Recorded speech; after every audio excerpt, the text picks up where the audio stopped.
Para pendengar yang kami hormati, selamat berjumpa kembali dengan RBM atau Reform Broadcasting Ministry dari Sekolah Tinggi Teologi Reform Injili yang ada di Jakarta.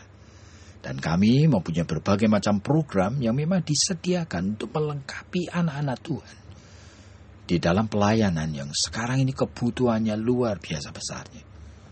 Baik itu pelayanan sebagai hamba-hamba Tuhan yang betul-betul bisa memberitakan firman Tuhan, tahu bagaimana sebenarnya menguraikan, menjelaskan isi Alkitab yang begitu kaya. Dan ini di tempat kami dilatih dengan sangat intensif sekali. Jadi bukan hanya degree, cuma sekedar dipelajari. Bahkan jika saudara ingin menjadi counselor, kami punya program counseling untuk menjadi professional counselor. Dan kita itu menyiapkannya dengan sangat berhati-hati. Sehingga banyak di antara kami yang harus melewati suatu proses belajar yang melelahkan, tetapi sangat menyenangkan sekali. Oleh karena apa? Oleh karena melihat kami bisa akhirnya diperlengkapi untuk menolong orang-orang di dalam kesulitan mereka. Jadi kembali kepada topik kita. Kali ini kita sedang membicarakan topik mengenai sifat-sifat buruk yang hadir di dalam pernikahan atau keluarga. Coba saudara bayangkan, sifat buruk apa? Saya tidak berbicara mengenai sekedar watak dan kepribadian, tetapi ini masalah yang kita lihat di dalam fenomena yang nampak di mana-mana. Dan kali ini kita akan fokuskan kepada sifat buruk yang berikutnya lagi. Yaitu, individu yang sudah menikah itu seringkali kehilangan keinginan untuk membahagiakan pasangannya. Sudah menikah dan tahu sekali sebagai orang Kristen, apalagi bahwa dia diikatkan dalam janji kepada Tuhan bahwa dia akan menjadi orang yang mencintai istrinya, mencintai suaminya sampai maut itu menceraikan mereka. Dalam keadaan susah, dalam keadaan senang, dalam keadaan sehat, dalam keadaan sakit, dalam keadaan kaya, dalam keadaan miskin pun, dia tetap akan mencintai dan menghormati suaminya. Nah, tetapi begitu sudah menikah, keinginan untuk membahagiakan. Bagaimana sih orang mengatakan mencintai kalau dia itu hanya bekerja lalu mengatakan, saya sudah bekerja, saya membiayai seluruh keluarga, hasil pekerjaan kan untuk keluarga. Ini kan bukti saya mencintai. Ya betul, salah satu bagian dan bukti dari mencintai. Tapi kalau mencintai itu tidak juga terbukti melalui keinginan membahagiakan. Berarti apa yang dilakukan tadi sebetulnya itu tidak cukup itu. Oleh karena ada penyakitnya, ada sifat buruknya ini. Nah, orang yang mau membahagiakan pasangannya, yang pertama dia selalu ingin memberi yang terbaik. Tapi bukan menurut kemauanku, tapi menurut kebutuhannya. Apa yang dibutuhkan istriku atau apa yang dibutuhkan suamiku, jika aku ingin memberikan yang terbaik.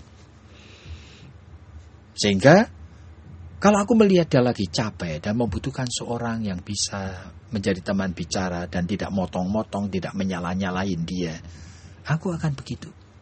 Meskipun aku menangkap kata-kata dan pikiran suamiku itu ada beberapa yang lemah dan kurang atau salah, tapi aku melihat dia capek, aku tidak akan ngomong.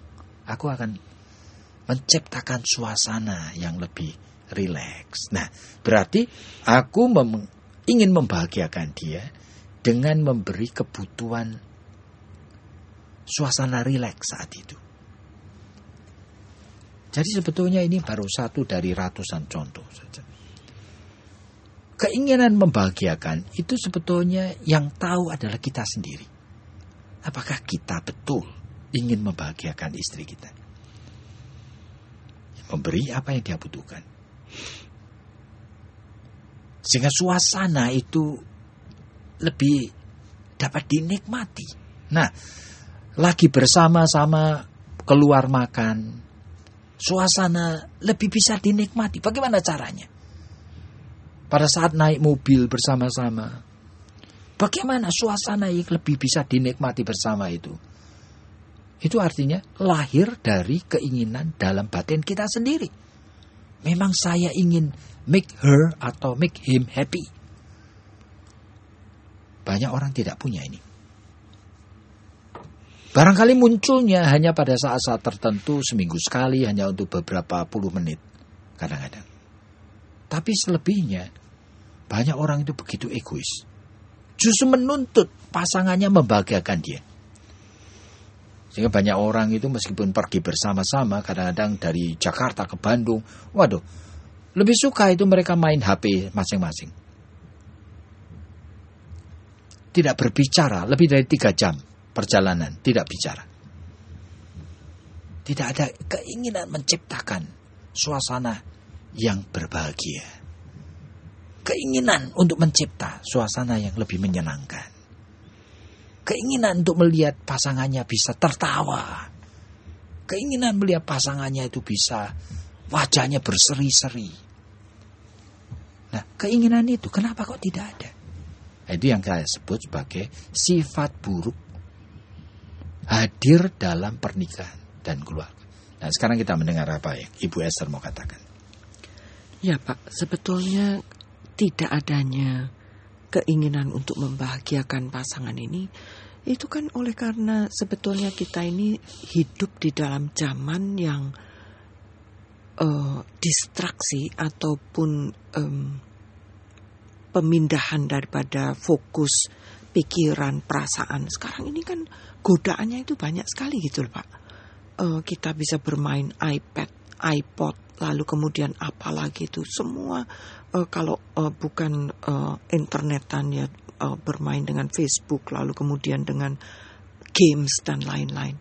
Apakah bukan itu yang sebetulnya sekarang ini merupakan aspek-aspek yang dulu orang-orang yang menikah zaman dulu itu tidak punyai begitu loh.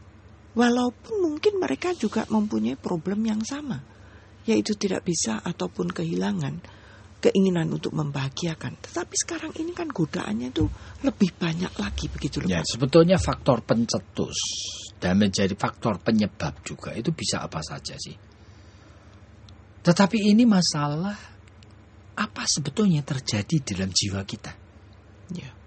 Yang pertama, kalau kita itu menyadari bahwa kita sedang bersama istri atau lagi bersama suami, seharusnya suami istri yang sehat rohaninya, matang kepribadiannya, kan ingin membuat kebersamaan itu dinikmati.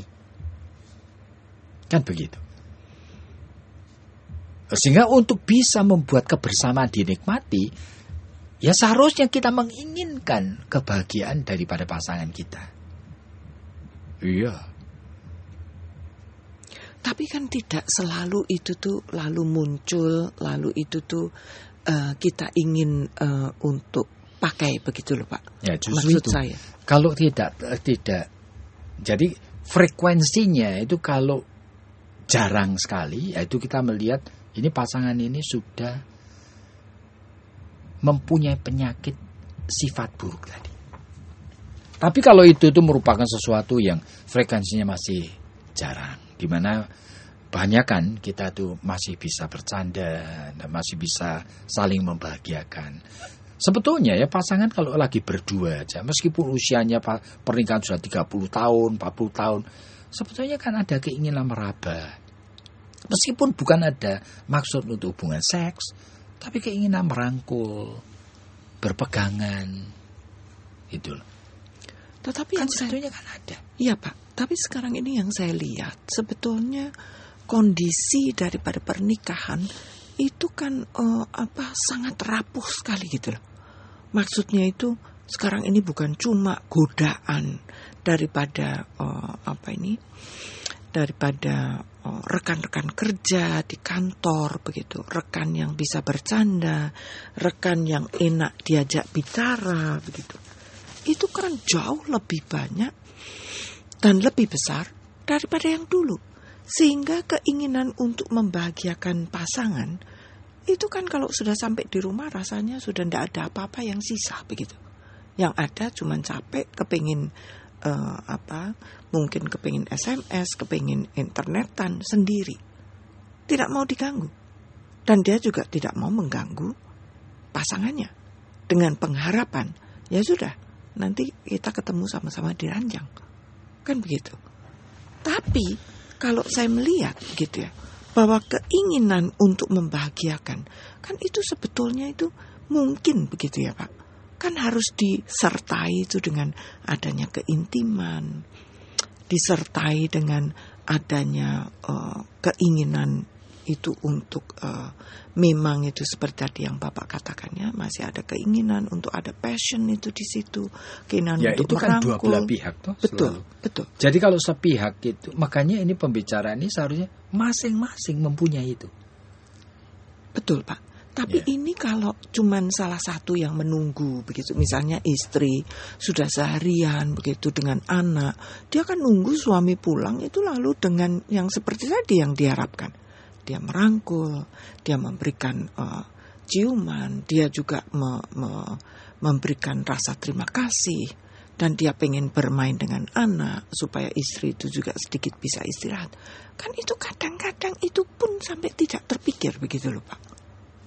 Bukan tidak mau, tapi tidak terpikir.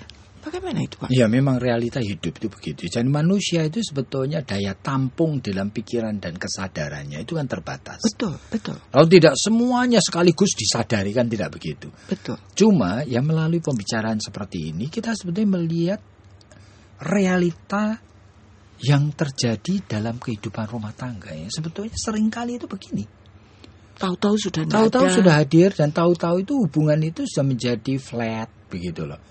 Hambar, bahkan keinginan untuk berinisiatif ya, untuk mencipta suatu kondisi yang membahagiakan pasangannya, keinginan itu kecil sekali. Dan ini kan biasanya Pak, biasanya itu oleh karena, kenapa kok seperti ini? Ya karena biasanya sudah ada anak-anak begitu. Lalu kemudian istri itu merasa kelelahan, suami pulang itu dia sudah ready untuk tidur begitu. Jadi kan ini masing-masing menunggu, tetapi tidak ada yang lalu kemudian itu yang kemudian memberikan sinyal. Bagaimana kalau kita bicarakan? Kenapa kok kita sudah seperti ini? Kok keterikatan emosi itu makin lama itu makin menurun?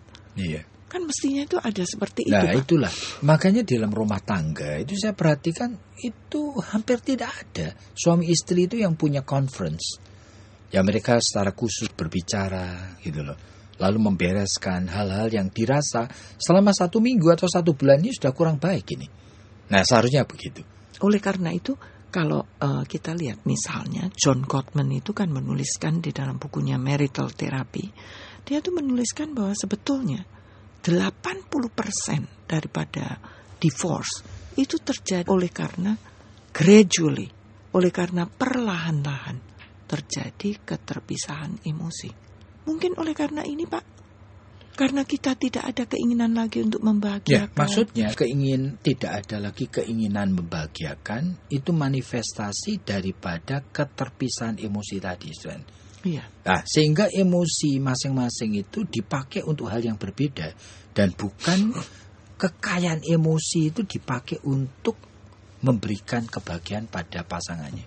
Atau diberikan atau disumbangkan begitu ya Pak. Oh iya.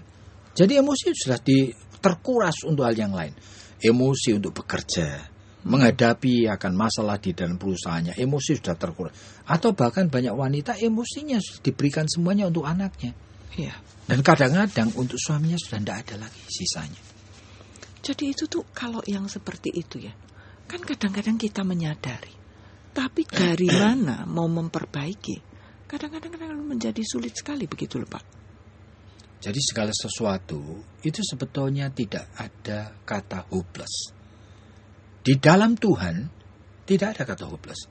Jadi kalau kita sadar, kita bisa bawa itu di dalam doa. Tuhan kondisinya seperti ini. Tolonglah saya. Oleh karena apa? Saya ingin sekali sebenarnya keluarga ini berfungsi seperti apa yang Tuhan kehendaki. Nah, begitu kita berseru menyerukan nama Tuhan, dan kita katakan di dalam Filipi, ucapkanlah syukur, ya, ajukanlah semua petitionmu, permintaanmu, maka Tuhan akan memberikan damai sejahtera di dalam batin. Tapi itu kan harusnya itu dari kedua belah pihak, Pak. Kalau sekarang kesadaran itu misalnya, ini omong kosong ya, kesadaran itu baru dari pihak istri begitu. Apakah itu lalu kemudian dia bisa membicarakan atau menuntut lalu kemudian? Tidak bisa. Makanya tetapi dengan mengikut sertakan, membuka ruangan untuk Tuhan, si istri meskipun dia sendiri yang sadar, dia akan diberikan bijaksana untuk mengkomunikasikan secara bijaksana. Bahkan untuk menciptakan kondisi sampai suaminya akhirnya itu mempunyai kesadaran yang sama. Jadi itu sebetulnya kan tidak mudah itu ya, Pak. Waduh, tetapi ini adalah perjalanan iman. Dan kami percaya dan kita percaya bahwa sebenarnya perjalanan iman itu menjadi unik oleh karena kekayaannya dari surga disediakan baginya. Jadi berarti tidak ada yang hopeless. Dan berarti juga yang pertama kali itu kita harus melangkah begitu ya, Pak. Oh iya. Jadi kalau kita itu menganggap hidup kita oleh karena tidak ada dampak yang terlalu buruk yang sekarang kita alami, lalu kita boleh semau sendiri hidup ini. Nah, kita mesti waspada oleh karena iman itu tidak pernah membuat hidup ini begitu. Tapi Pak, sekarang ini bagaimana ya? Kalau keinginan untuk membahagiakan pasangan itu surut oleh karena banyaknya konflik, ya itu menjadi masalah yang lain lagi. Jadi mungkin di dalam topik yang berikutnya kita akan bicarakan itu. Tetapi sekarang ini Pak, misalnya itu kita itu mendapatkan begitu pasangan suami istri yang merasa untuk apa dibahagiakan karena dia itu selalu melukai. Ya itu masalah lain lagi. Justru tadi aspeknya itu menjadi begitu banyaknya oleh karena setiap kondisi keluarga itu ternyata punya keunikan dan punya ceritanya tersendiri. Jadi para pendengar yang kami hormati, jadi poin yang kita bicarakan itu adalah masalah realita bahwa seringkali sifat buruk tidak punya keinginan membahagiakan pasangan. Itu sudah hadir. Nah, sebabnya bisa 1001 macam, termasuk misalnya suami yang selingkuh, ngapain saya mau membahagiakan dia. Tetapi yang kita bicarakan ini bahkan dalam keluarga-keluarga baik, yang dua-duanya sebenarnya tidak bermasalah, yang serius. Kehidupan itu kadang-kadang terjebak pada sistem dan sebagainya, sehingga akhirnya sudah menjadi flat. Keinginan membahagiakannya menjadi kecil sekali. Lalu kita menganggap, ya hidup pernikahannya memang begini. Bahkan ada banyak orang yang kemudian mengatakan, ya kita seperti teman sajalah yang hidup bersama. Mari kita waspada ya. Sebetulnya Tuhan mempunyai suatu maksud dan rencana yang sangat besar. Penting sekali. Oleh karena memang sejak penciptaan Tuhan itu mendesain keluarga dengan tujuan yang agung.